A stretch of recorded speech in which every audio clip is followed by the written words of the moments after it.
दर S T महामंडळाची दरवर्षी दिवाळीमध्ये 10% दरवाढ होते.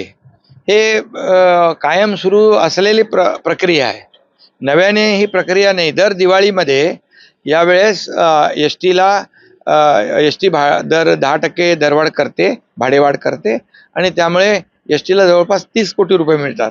परंतु आजच्या परिस्थितीमध्ये जी काही महाराष्ट्रामध्ये पूर परिस्थिती निर्माण झालेली आहे आणि शेतकऱ्यांवर आलेलं संकट पाहता आणि बळीराजाच्या डोळ्यामध्ये, त्यांच्या परिवाराच्या डोळ्यामध्ये, आमच्या लाडक्या बहिणी भावांच्या डोळ्यात आलेले अश्रू पाहून आपण त्यांना मदतीचा हात देण्याचा सगळीकडून प्रयत्न करतोय.